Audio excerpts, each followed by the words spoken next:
Hello friends, this is Gopal और आप देख रहे हैं मेरा यूट्यूब चैनल ट्रेडिंग सीपीआर। जो इस चैनल पे नए हैं मैं उनको बता दूं कि मेरे चैनल का नाम है ट्रेडिंग सीपीआर और मैं इसमें इसी टाइप के इंफॉर्मेटिव वीडियो लाता रहता हूं आप सबके नॉलेज बढ़ाने के लिए। तो please like, share and subscribe. आज हम मार्केट रेपअप की सीरीज़ में बात करेंगे। ऑटो सेल्स डाटा जून में कितनी ऑटो गाड़ियां सेल्स हुई थी और FI DI datas, India VIX, crude oil और यूएसडी आईएनआर के बारे में। इसके अलावा हम निफ्टी के चार्ट का भी थोड़ा एनालिसिस करेंगे। तो फ्रेंड्स, शुरू करते हैं। निफ्टी का अगर डेली चार्ट देखें, ये निफ्टी का डेली चार्ट है फ्रेंड्स। अगर निफ्टी का डेली चार्ट देखें तो एक बड़ी रेड कैंडल बनी है और जो लोअर लो जिसने बनाया, कल के लो से आज का लो नीचे है, इसको बोलते हैं लोअर लो सिचुएशन बोलते हैं। और काफी बियर के ट्रैप में था आज पूरा दिन निफ्टी 50 और बंद हुआ है 0.35% डिक्लाइन के साथ 88.40 पॉइंट्स डाउन बंद हुआ है।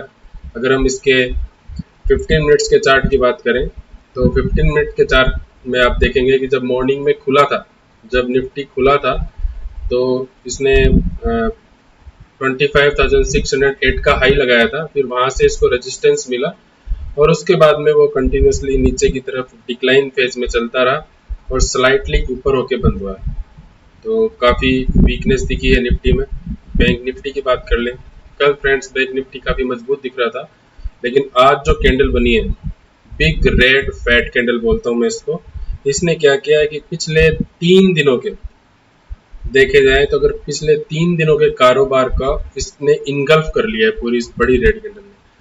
तो फ्रेंड्स, इसमें काफ़ी कमजोरी दिख रही है, लेकिन अभी भी अगर हम देखें तो दोनों निफ्टी बैंक निफ्टी अपने सारे की मूविंग एवरेज से ऊपर चल रहे हैं, ये पॉजिटिव है। एमएससीडी चार्ट देखें तो ग्रीन हिस्टोग्राम बन रहे हैं और पॉजिटिव है। तो अभी कोई डरने की बात नहीं है। ये सब कुछ मुझे लग रहा है रीजन है ट्रंप के बिल के चक्कर में, टेरिफ बिल के चक्कर में। तो वो जैसे सेटल डाउन होगा हम आगे की तरफ बढ़ेंगे। ये बैंक निफ्टी का 15 मिनट का चार्ट है। आप देख सकते हैं जैसे ही ओपन होता है हल्का सा ऊपर जाता है, एक आज का हाई बनाता है 57,620 के आसपास और वहां से सेलिंग प्रेशर इतना हाई होता है कि वो एक बार तो ये लो लगा लेता है 56,842 का। उसके बाद स्लाइटली ऊपर जाके बंद होता है 460 पॉइंट डाउन था, एक बार तो इससे भी ज़्यादा था और 0.80% की गिरावट के साथ 56,999 के आसपास बैंक निफ्टी आज बंद होता है। अब अगर हम एडवांस डिक्लाइन रेशो की बात करें फ्रेंड्स, तो निफ्टी 50 में 50 शेयरों में 23 शेयर जो थे वो एडवांस थे, ग्रीन में थे, और 27 जो शेयर थे वो रेड थे। और अगर हम बात करें इसमें शेयर्स जो कि मोर देन 1% अप थे, उनमें टाटा स्टील 3.64% अप था, जेएसडब्ल्यू स्टील 2.94% अप था, एशियन पेंट्स 2.11% अप था, अल्ट्राटेक सीमेंट की बात करें तो 1.85% अप था, मारुति सुजुकी 1.45% अप था और ट्रेंट 1.28% अप था। और निफ्टी 50 के वो शेयर जो 1% से ज़्यादा गिरे हुए थे, 1% और 1% से ज़्यादा गिरे हुए थे, उनमें है सिप्ला जो -1.19% गिरा हुआ था, भारत इलेक्ट्रॉनिक -1.23% गिरा हुआ था, एचडीएफसी बैंक वो -1.3% गिरा हुआ था। तो इसका भी रीजन है, एचडीएफसी बैंक अगर इतना गिरेगा तो ऑब्वियसली बैंक निफ्टी भी काफ़ी गिरेगा। बजाज फाइनेंस जैसा स्टॉक भी आज -1.46% गिरा हुआ था। लासन और टुब्रो की बात करें तो -1.91% गिरा हुआ था। बजाज फिंसर -2.23% गिरा हुआ था। इंडसइंड बैंक एज यूजुअल -2.3% गिरा हुआ था। एचडीएफसी लाइफ की बात करें तो -2.49% और श्रीराम फाइनेंस 2.81% गिरा हुआ था। काफ़ी अच्छे अच्छे स्टॉक आज गिरे हुए थे दोस्तों, इसी कारण निफ्टी 50 भी गिरावट के साथ बंद हुआ है। और अगर हम बात करें निफ्टी बैंक की, तो निफ्टी बैंक में टोटल 12 स्टॉक्स हैं। 12 स्टॉक में थे 3 स्टॉक थे वो एडवांस थे और बाकी के 9 स्टॉक्स वो क्या थे, वो डिक्लाइन फेज में थे। ठीक है, तो अब अगर हम बात करें कि वो स्टॉक्स जो 1% से ज़्यादा गिरे हुए थे, आज तो इसमें 1% से ज़्यादा हमें ग्रीन तो मिलना मुश्किल है, लेकिन अगर हम ये बात करते हैं 1% से ज़्यादा कौन कौन से शेयर गिरे हुए थे, तो इंडसइंड बैंक जो भी हमने बात की थी सबसे ज़्यादा 2.44% गिरा हुआ था। एयू स्मॉल बैंक की बात करें तो 2.4% गिरा हुआ था। बैंक ऑफ बड़ौदा -1.81% गिरा हुआ था। HDFC बैंक एज यूजुअल मैंने अभी जैसे बताया था -1.3% गिरा हुआ था। और कैनरा बैंक अगेन कल अब था और आज फिर वापस गिर गया, -1.03% गिरा हुआ था। तो ये था निफ्टी 50 और निफ्टी बैंक का एडवांस डिक्लाइन रेशो। और हम बात करें सेक्टोरल इंडाइसेस की, तो सबसे ज़्यादा जो चढ़ा हुआ इंडाइसेस था जो ग्रीन में था वो था निफ्टी मेटल। और ये इसका रीजन ये बताया जा रहा है कि जो चाइना से जो प्रोडक्शन डाटा और जो आया है वो काफ़ी पॉजिटिव लग रहा है और उसमें लग रहा है कि काफ़ी डिमांड बढ़ रही है। तो यही रीजन हो सकता है कि निफ्टी मेटल आज काफ़ी अप था और ये 1.41% अप था निफ्टी मेटल सबसे ज़्यादा। उसके बाद Nifty commodity, Nifty pharma, Nifty auto, ये सारे ग्रीन में थे। ठीक है फ्रेंड्स, अगर हम बात करें कि गिरे में सबसे ज़्यादा कौन सा था, तो निफ्टी रियलिटी, ये दोस्तों 1.44% गिरा हुआ था। उसके बाद निफ्टी फाइनेंशियल सर्विसेज 0.97% गिरा हुआ था। निफ्टी कैपिटल मार्केट 0.91% गिरा हुआ था। PSU बैंक 0.83% गिरा हुआ था। निफ्टी बैंक 0.80% गिरा हुआ था। ऐसे करके ये जितने भी इंडाइसेस जो दिख रहे हैं, Nifty private bank, PSC, Nifty PSC, Nifty India, defence, ये सारे सेक्टर आज रेड में बंद हुए हैं और गिरे हुए थे। अब हम बात करें FII DII डाटा की, तो फ्रेंड्स लगातार तीसरा दिन आज मैं देख रहा हूं जिसमें FII केस मार्केट में बिकवाली कर रहे हैं और DII बाई कर रहे हैं। ये अपना इन्हीं का सपोर्ट है। तो FII ने आज भी -1561 करोड़ की बिकवाली की है और उसके अगेंस्ट में DII ने 3036 करोड़ के आसपास की खरीदारी की है। और कल का डाटा आप देख सकते हो, कल भी FII ने 1970 करोड़ की बिकवाली की थी और उसके अगेंस्ट में DII ने 771 करोड़ की खरीदारी की थी। आज लेकिन अगर देखा जाए तो DII ने काफ़ी अच्छी खरीदारी की है। और अगर हम बात करें कि FII इंडेक्स ऑप्शन, तो आज फ्रेंड्स FII इंडेक्स ऑप्शन में इन्होंने अच्छी खासी बिकवाली की है, वो है 16,628 की बिकवाली की है। और कल देखा जाए तो कल इन्होंने FI इंडेक्स ऑप्शन में की थी 27,600 की खरीदारी। तो ये था FI DI एक्टिविटीज का डाटा।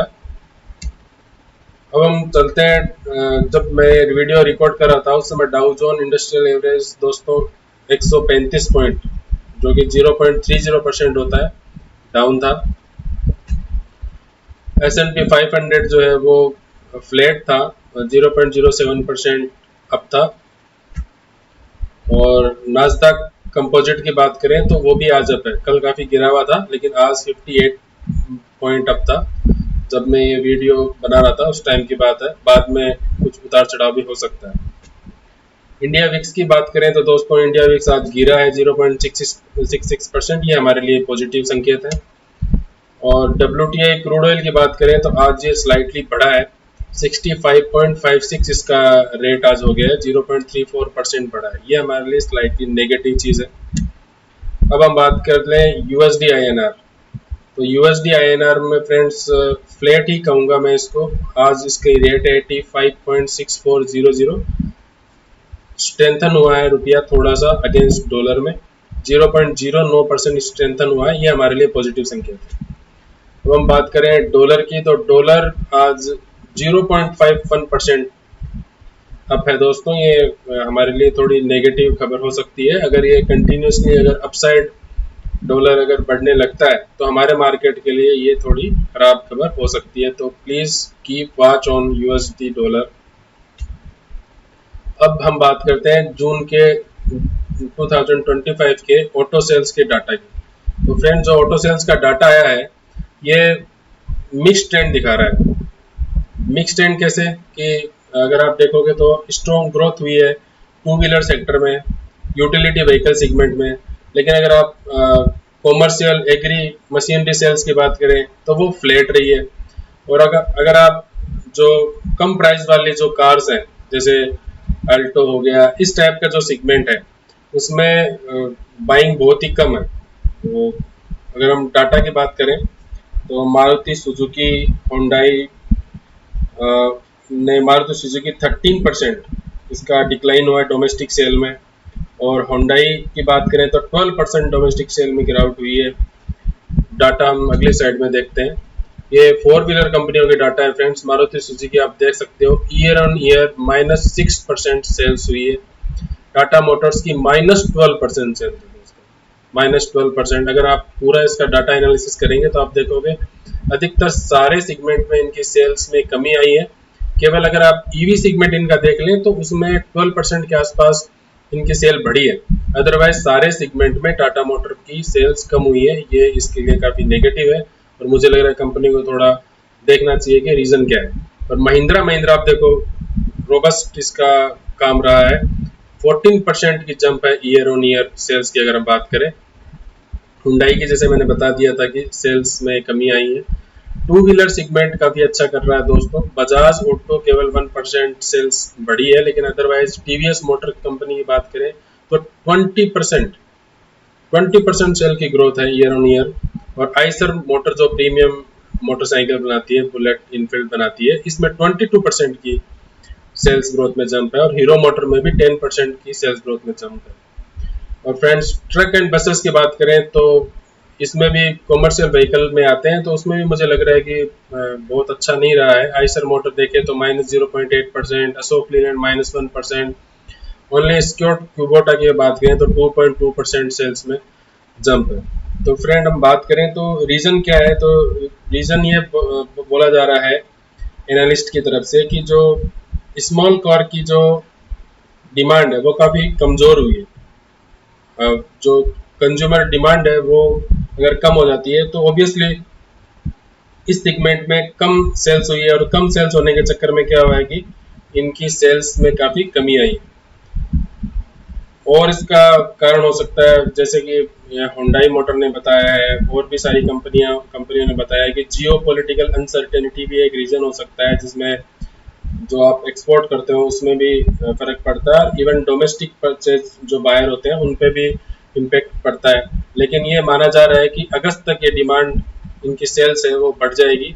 और क्योंकि जो आरबीआई की जो मॉनेटरी पॉलिसी है उसमें भी कुछ चेंज मिलेगा। आरआर जो सीआरआर कट हो रहा है उसका भी बेनिफिट मिलेगा।